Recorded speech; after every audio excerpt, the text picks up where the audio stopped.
My name is Vula. I was born and raised in Katerini, Greece.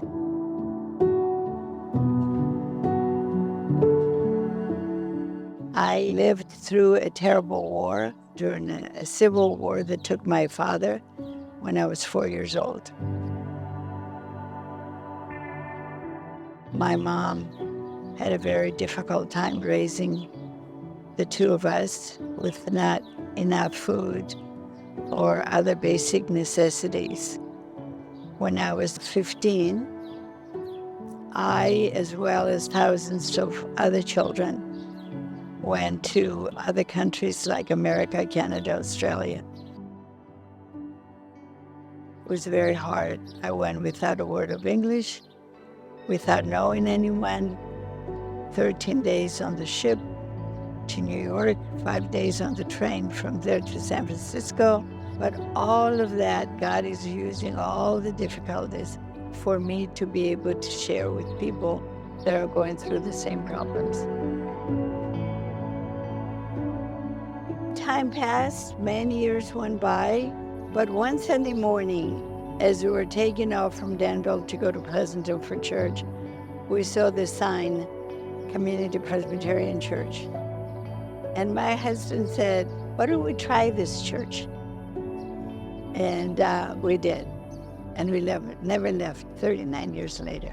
We got involved right away, mainly teaching the adult Sunday school. We did Paul's Journeys, which was a great experience.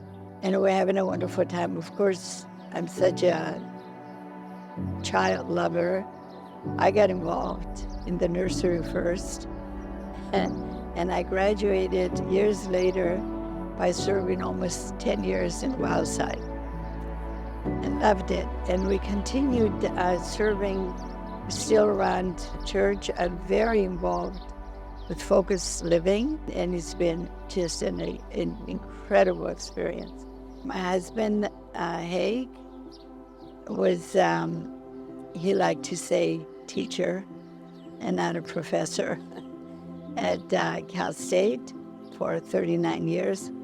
And I was in the business world for 34 years. So when he retired and I took an early retirement over lunch, he said, "So, what are we going to do with the rest of our lives?"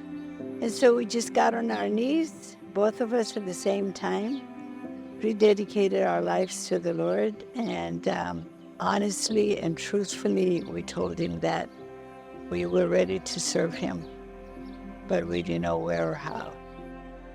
Then it was 1989.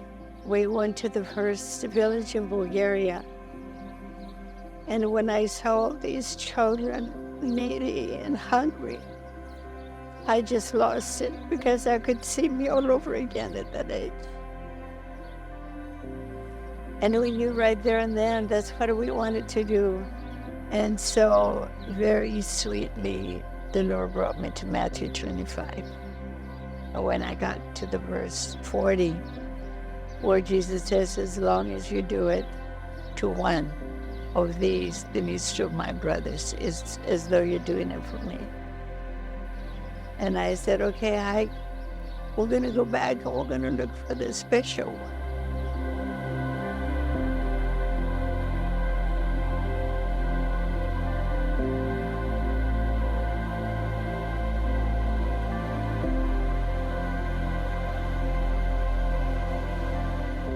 And in 2004, CPC had a great capital campaign. The pastor and the elders decided that the first $500,000 was going to go to the Lord for Ministries.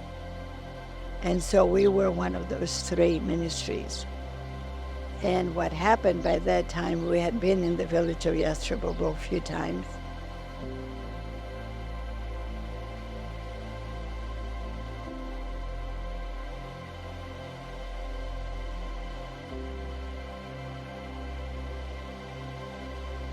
We purchased a little parcel with a very old house on it. We thought, wouldn't it be great if we had a church here?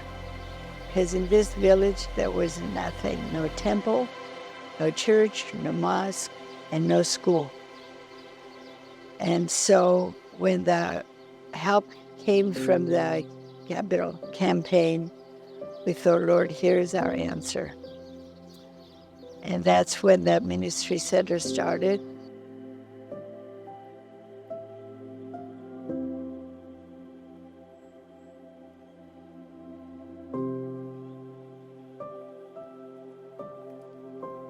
But for my husband, where he was an educator, he said, these kids have to go to school somehow. And so the educational program started. Friends from church sponsor our kids. That provides for them school supplies, breakfast and lunch. And in our program, we continue through the summer. Every child in Yastribova is in school now. And so many of them have finished high school, which is such a huge thing. God had great plans for that village.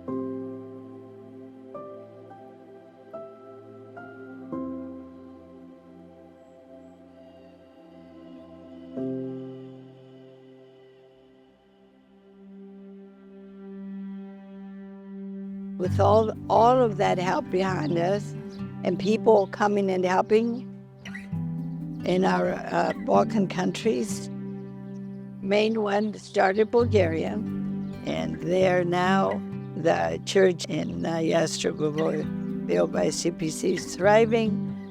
There's running water in their own homes.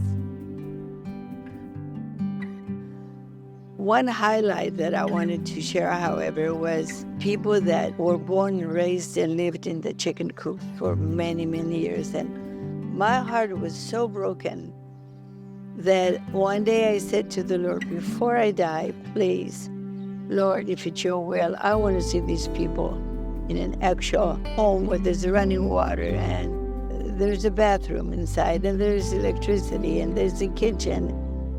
And a few years back, God provided, and we're doing the last one, number 14. The most important part of that project was these people that never had anything but had Jesus were excited about getting into a new home. And yet they said, we want you to build us a church first. The Lord opened up Albania in '92, and we've been doing camps there for many years. Focus Living has been dynamite help for the ministry. For the first 24 years, they sponsored the whole summer camp in Albania. And they're still doing it. We're still going strong.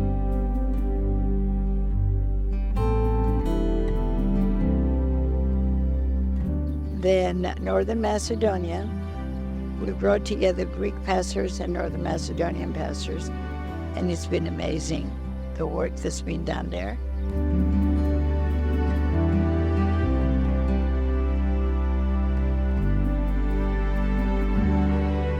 And Serbia brought 54 children out of there for heart surgeries throughout Europe and the U.S.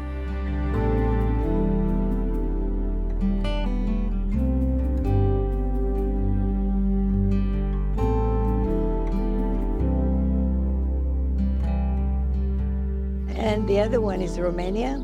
Our heart went out for the pastors in Romania that suffered during communism.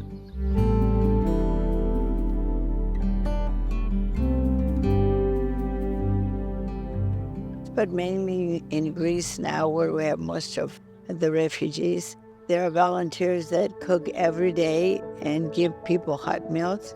And so we provide them with money for food, spiritual materials to them, and at the same time we have the soup kitchen and the clothing. And we started with one suitcase. We ship about 30 tons a year now. We have a CPC group that comes every Monday. They're there every Monday sorting, cleaning, and packing. This whole ministry is run by volunteers. Our overhead used to be, I think, 1.5%. Now it's a little 2% or something, which is unheard of. So our focus in all these years has been in meeting the physical needs,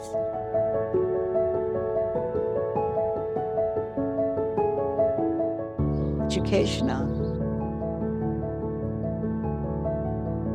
medical,